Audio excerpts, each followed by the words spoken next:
Good morning, supervisors. My name is Julie Beardsley. I am president of our local chapter of SEIU 1021. Chair McGordy, CEO Antle, County Council Curtis, and staff. This is good news. This is really good news. We would like to settle the contract. We would like a 3-year contract with a cost of living adjustment that is fair for our employees. We are now in a situation where we're almost 30%, I think 29% vacancy rate across the county. That means that we're down a third of our staff. We've got nearly 40% in children and family services, and this is putting our kids at risk. Our social workers are burning out. Adult Protective Services is down. They have people that are out. There's only like 3 social workers for Adult Protective Services for the entire county. This is not sustainable. People are going to leave. We've got a 70% health vacancy rate in mental health clinicians, and it's because we're not giving we're not giving them a salary that's at market rate. So I'm really happy to hear what Katrina had to say. I know that the economy is looking up. Our revenues are tracking upward. So I'm asking you very respectfully to please let's settle this contract and put our employees first. Our staff, the employees, the people that make this county work are our most valuable asset. So thank you. Question from Supervisor Williams. Julie? Yeah, Chair, is it okay if I share my screen briefly, if I'm quick? Sure, go ahead. Could I be given permission to share my screen?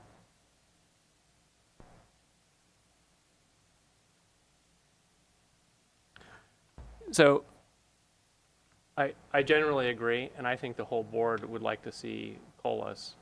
The strategic plan is about providing living wages and, culturally and financially being one of the best employers in the county. It's a question of how we get there, and I think we're all struggling with that. I just wanted to show you what I look at in trying to make this decision. I look at property tax valuation over time. You can see it was flat this last year. Maybe it's correcting with the work that the assessor's doing, but it's generally rising at about 5% per year. Then I look at TOT. TOT might be the best performing revenue source at about 5.5% since its inception. Then I look at sales tax. Sales tax increasing 4.2%. I think some of these points are probably not adjusted for Prop 172. As you go through our budget books, it's really hard to tell a story with continuity because categorization changes and the type of data that's presented is not uniform across the years. But it's increasing maybe about 5%. And then I look at total sources and uses. And the county basically spends every dollar it has to its name every year. And so when you're asking for a COLA, we're really asking for an increase in revenue because this county's maxed out. Otherwise, we wouldn't have used one-time funds to get by this year. And drawing some regression lines on revenue and expenses, I see that our uses in recent years have climbed at a steeper slope than revenue sources. And I think that's the pain that we're all feeling. In fact, if we zoom in on that, there's the spread from about 2017. We've been effectively spending more. We're on a trajectory of spending more than we have coming in. Well, but I think we're correcting that. Well, I hope so. I looked at the valuations for property tax last year and noted that it was flat. I hope that's what we're correcting, that maybe we were a little bit slow due to software and staffing. Long term, well, from about 2007, it looks like the cost of salaries in the county rises about 2.29%.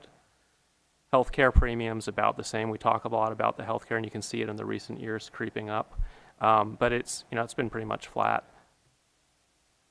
And looking at the increase in revenue since 2016 relative to the increase in salaries, they're almost perfectly aligned. And so basically every dollar that comes into the county, we allocate to increase wages. what's happening is we're not seeing those increases. Cannabis tax is fallen off. TOT has been doing well, but there's concerns that it won't. We have some indications. Property tax is lagging behind. So, I think you probably have 5 supervisors who all want to see the employees get the raises that they deserve. The question is, do we reduce the overall staff size so we can provide living wages now? Or do we wait, hoping revenue will increase and we'll be able to get there without losing anyone in the process? I think that's really the split. But I don't see anybody saying we shouldn't have living wages. I don't know who you could let go at this point. Yeah, my last point, when I hear 27% vacancy or 30% vacancy, I think this county is fully allocated today. I think we're above 100%. This idea that we're 30% below is a bit of an illusion. You don't have the funding in this county. You don't have the tax base to increase staffing 30% over what we have today. In fact, you probably need to decrease 10 to 15% just to make ends meet, unless we see a big boost in revenue. And asking this board to forecast a year out, 2 years out, 3 years out, will we have that revenue? I have no idea. If we do, I want it to go to our employees because we're not at market. But I couldn't, how could I commit the county 3 years out when I don't know what that revenue will be? All I know is today we have more expenses than we have revenue. I'm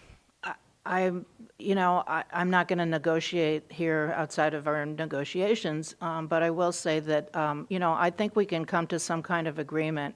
I think that we see that, our revenues are trending upward, and I think we can come to some kind of agreement.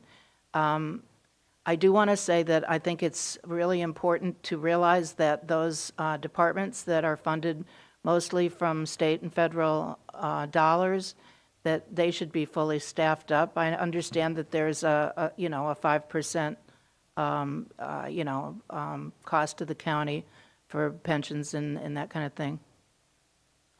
Well, yeah, so it was my understanding for years as well, because I came into this with kind of the urban legends floating around, rural legends floating around about we can use state dollars and we can increase the wages and the state will pay for it. Doesn't seem to be the case. Well, and not only that, but that we get a fixed amount of money for realignment. We can't hire more staff and get more money from the state. The idea of, and I've heard this, actually I've heard it from SEIU, hire more people, you'll bring more money into the county, doesn't appear to be reality. We would hire more people and we would be paying for it with the same finite budget we have today, which means we're splitting the pie more ways. When I drive home through Willits and I see a billboard about staffing up Mendocino, hiring more people, I feel like we're at opposite ends. I'm trying to fight for better wages for our employees, and I see SEIU is putting up billboards asking that we split the pie more ways. That effectively would reduce wages. So there's an open invitation. I would rather have us all working together and in the direction of how do we support the employees that we have today. Well, I appreciate that. I think that we can do. I think we could do more. And I'm going to let Patrick speak to some of that. But thank you.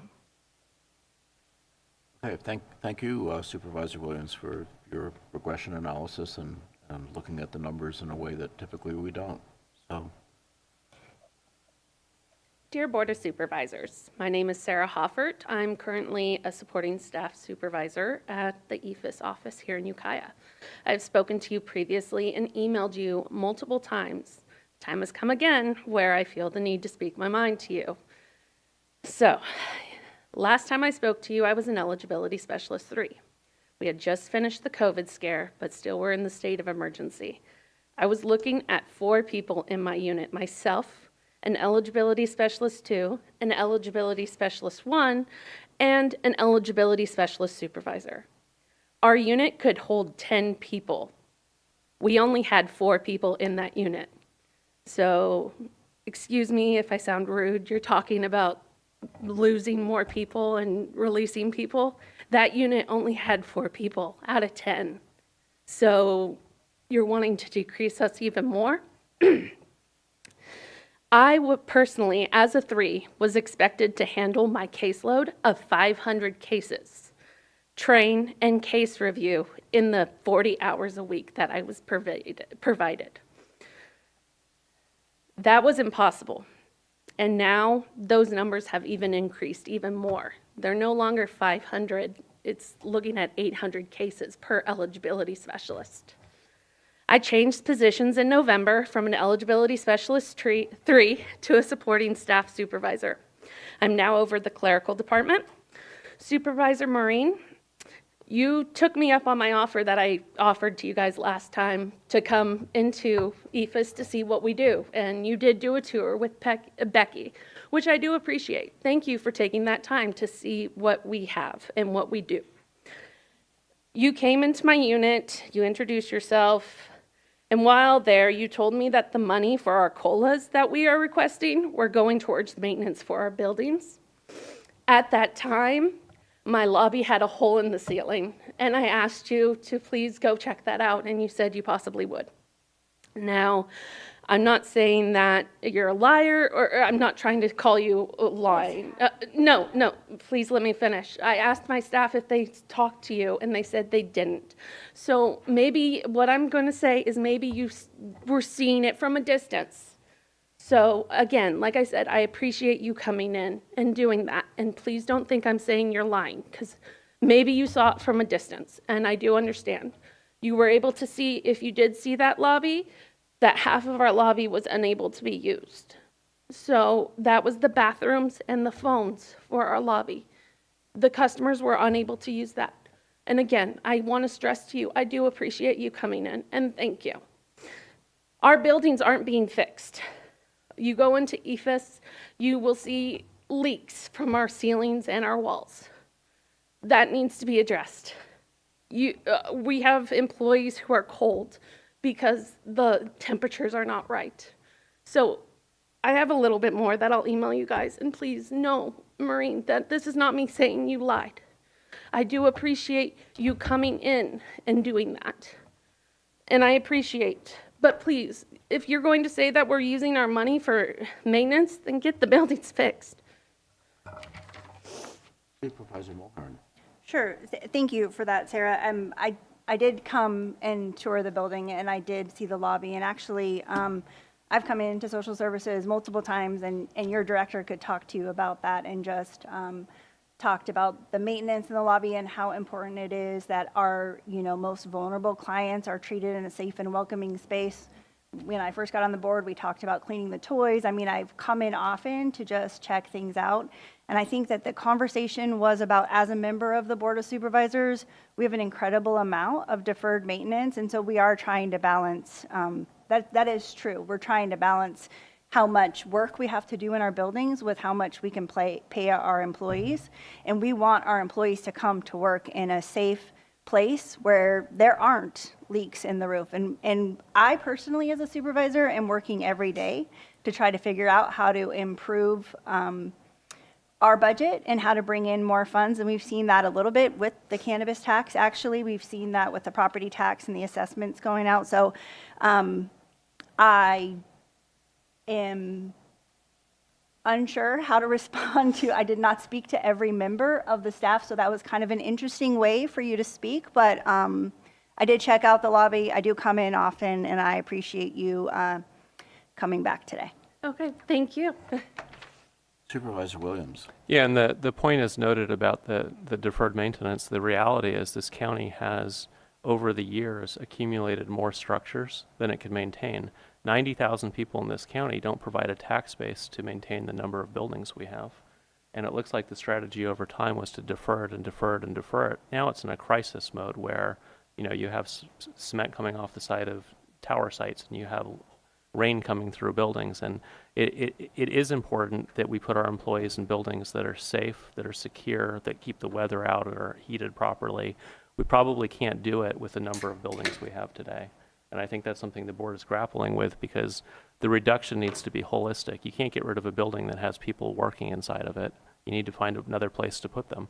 Scaling back our footprint is really the direction that we gave the CEO back at the budget time. And to further add to that, there are restrictions on us getting rid of some of our buildings. We can't just say, okay, we're done, we're not going to take care of them anymore. There's a process for us to surplus properties, which is somewhat complex, and it takes us time. But I agree 100% with Supervisor Williams. We we have to maintain what we have, because when you let stuff start to go, it just gets worse and worse, as any homeowner will know. You see the little leak on the faucet and go, it's no big deal, but meanwhile, it's rotting out your wall, so you have to address it. Patrick? Chair McGordy, members of the board, CEO Antle, County Council Curtis. My name is Patrick Hickey, Field Representative with SEIU Local 1021. Back in February, as part of our negotiations, we requested a list of vacant positions at the county. We finally received a list that identified whether or not the positions were funded last week. We can only assume that the board did not have this information when it was deciding on the budget either. We've also requested the amount of delinquent property taxes that the county is owed, and we're told that this information is not available. Again, the information must not have, you must not have had that information or considered it when voting on the budget. This seems like vital information when it comes to determining the county's revenues and expenses. It's troubling that the county continues to fly blind in its fiscal practices. County staff need to see that the administration and the board have a plan. What is the strategy to move forward and stabilize the county? I don't need to get into the long list of problems already well covered by the recent grand jury reports. But frankly, to most employees, the county seems to have a leadership vacuum with no clear plan forward. Let me get back to the vacancy list. A quick review shows that the county does have options and flexibility to make improvements. A few quick examples. Some of the DOT overtime can be offset by recruitment, as is proposed for the sheriff's office. Experience and recent history tell us that all those positions will not be filled, but if we can reduce turnover, we can build up the ranks and do a better job keeping on top of the tasks of maintaining our county roads. There are 114 vacancies in social services. Experience once again tells us that we will not fill all of these positions, but in what instances does not filling some of these positions potentially free up money to improve wages? Also, what non-economic strategies does the county have to address the high vacancy rates in vital departments like family and children's services? Reasonable caseloads, limit on excessive on-call and overtime, better training. The staff can provide you with a lot of ideas. We're asking you to make a commitment to county staff. You know that there are significant uncollected funds owed to the county. You won't be successful in collecting all of them, but with focus and determination, you can certainly get a good share of them. The work done by county employees is vital for the health of the county. Residents and businesses rely on it and expect the county to carry out its responsibilities effectively and efficiently. One of the most important tasks of the board is to make sure that there's sufficient funding to do this. Stabilizing staff by providing realistic COLAs, making a commitment for future improvements by focusing on revenue collection. If staff see that the board has the intention to bring positions up to market, they will stick with the county. You know that the uncollected revenue is there, so you can budget and go forward with the expectation that a certain percentage will be collected. This then can be used to stabilize current staff and hire for other vital positions. The administration and the board's current path is a recipe for disaster. Fighting with your employees will not make Mendocino better. Proposing wage cuts through health and pension increases will not move the county forward. Not making any proposals in negotiations does not show a commitment to make things better. Show your employees that you have their back, that you support them in doing the challenging work that they do. Employees I talk to love the work that they do. They just don't know if they can afford to keep doing it. And let me just speak briefly regarding the non-general fund positions. I think what you said, Supervisor Williams, is not accurate. I encourage you to bring Director Emery before the board to discuss a little bit more in depth about the funding for social services, for EFIS. Certainly, realignment funds are a set amount, but there are a lot of other funding streams that that those departments have, public health and behavioral health as well. Many of them are based on having employees in the seats doing the work. You bill, it's basically a fee for service, and if we don't have those seats filled, we're not bringing money in. We're not getting that money from state and federal sources. So I think it's not accurate to say that there is just a finite amount of money and that we've used it up. If you look at your own vacancy rate list, all of the social service positions are listed as funded. Is that true or is that false? That's the information that the county has provided to us. If they're funded, that means they're being recruited for. That means the money is there or expected to be there. If it's not, what you're saying is that there's a county-wide hiring freeze, and that is not that's not the case. The money is there, or it will come there in certain classifications Other positions that we've talked about in the past are revenue producing. You hire Patrick, someone. You're kind of running a bit over time. Can you wrap it up, please? Yeah, just with that point, we have people who, if brought in, appraisers and assessors are two of those positions, they'll bring in more money than they cost the county. So the fact that we have vacancies in those areas is ridiculous. We have many positions that would do that. The county needs to have a laser focus on carrying that out. Supervisor Williams and Supervisor So, Patrick, I agree about the revenue collection, but your feedback needs to go to the tax collector. This board has no authority, just like we can't tell the sheriff how his department should operate. We can't tell the tax collector how to do our job. But I agree with you. It's for people who are paying taxes, they're not getting their fair share of services or infrastructure because there are other people who are either not being billed or not paying. But you can direct the frustration here. All we can do is listen.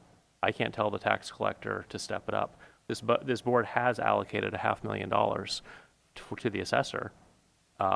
It's at her discretion how to use those funds, but the goal is to do a better job at collecting, billing for taxes. On Director Emery and Social Services, I actually think that's a good idea. I would like to bring the director in to explain whether social services can use state funds to increase wages. She actually has her hand up, and we'll hear from her shortly. Look at that. Yeah. And then last, I actually believe it's appropriate to freeze positions. We're not going to have living wages if we keep growing the county, if we keep hiring people. And part of this is Prop 13, rural county, no growth mindset. It just doesn't pencil out. We can't meet all the mandates. So I don't want our employees to be overworked with too high of a caseload. We may have to tell the state we can't do it all. And it's a problem for Sacramento to figure out how to properly fund our state services that the county carries out. I don't expect our staff to work beyond what's reasonable, but we also don't have general fund available to subsidize those programs any more than we already are. The dollars just aren't there.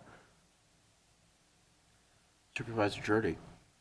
Yeah, so I think there's alignment with the objective, which is to pay county employees market rate, and in fact, they are. 4 years ago, we approved this, the Board of Supervisors approved a contract that exceeded what SEU thought was even possible. We approved a contract 4 years ago that over a 3-year period brought everybody to market. And we can quibble over whether or not you can quibble over it. You talk to 10% below market. But you talk to the average employee, when you look at the counties that we're comparing ourselves to, it's a very favorable comparison for county employees to be compared to Nevada County, to be compared to Uthiola County, and Sonoma, Napa, City of Ukiah. So we did bring county employees to market, and we knew at the time that we had the money to pay for the first year of the phase-in. We thought we had the money to pay for the second year.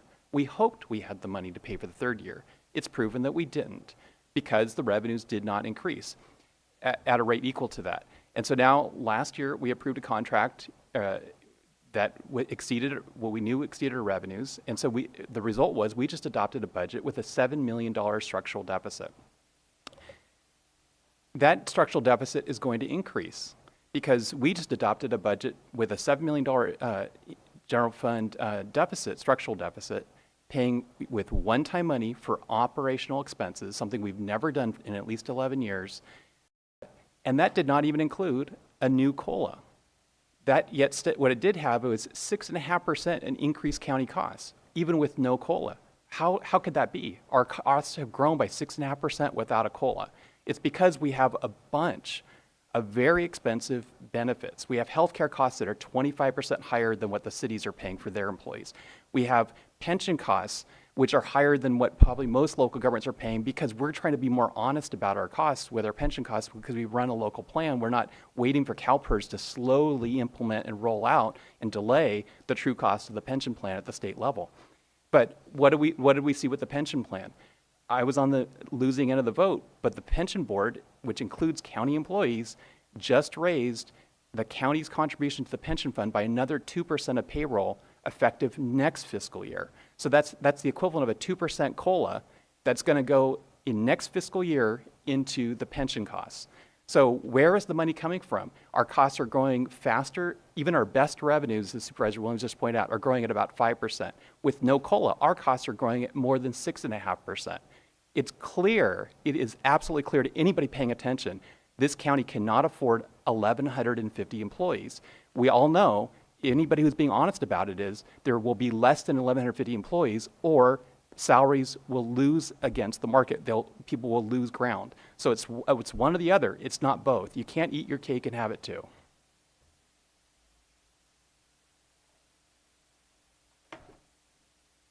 Okay, well, thank you very much, Patrick. Can I just respond briefly to Supervisor Jurdy's comments? Okay, briefly. The board itself has admitted that there's potentially 30% of properties that aren't properly taxed, so that's a big pile of money. There are 404 current unfilled positions. Certainly some of those should be eliminated. Some of them haven't been filled in some cases for years. The fact that they're still on the books is ludicrous. So do downsize the county, take those positions that aren't filled away. We're currently working with pretty much a skeleton staff in most departments, but let's provide that skeleton staff with enough that they can make ends meet. That's all we're here today to ask you. Thank you. Thank you. Chairman Gordy, would you like to hear from Director Emery? I would. Okay, thank you.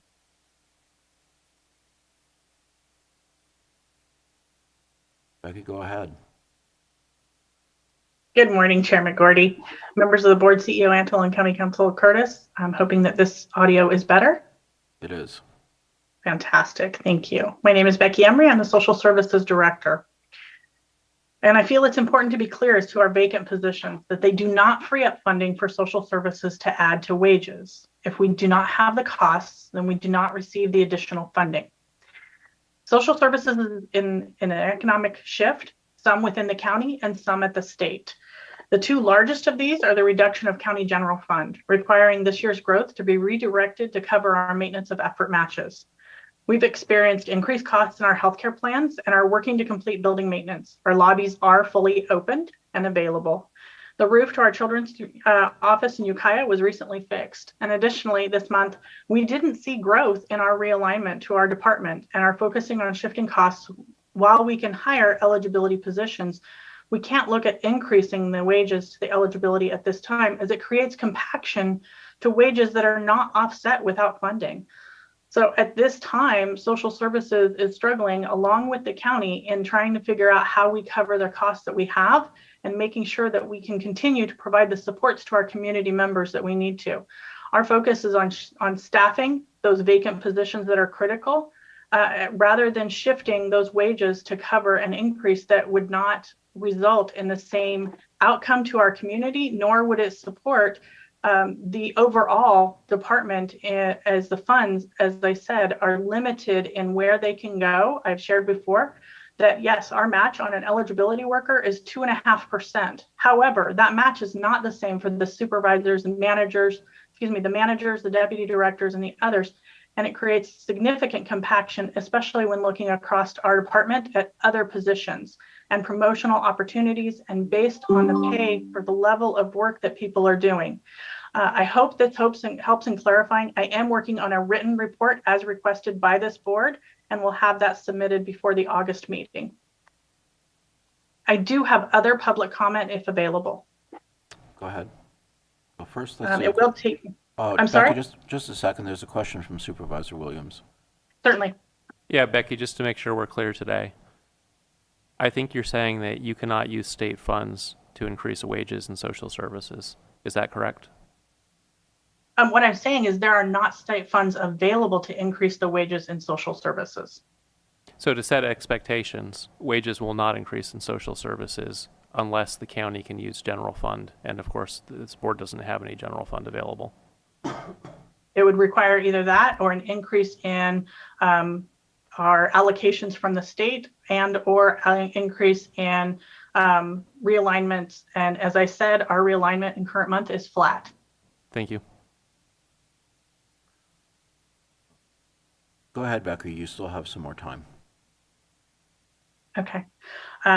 My other item is as of May this year in Mendocino County, there are 45,451 people approved and covered through Medi-Cal. As we continue to move through the unwinding of COVID-19, Medi-Cal redeterminations have been reinstated for the first time in 3 years. Over the next year, these households will need to complete their redeterminations. This started in April with 1,790 households due for renewal. As of July 1st, 363 of these households have been discontinued for renewal-related reasons, primarily for not returning their packets.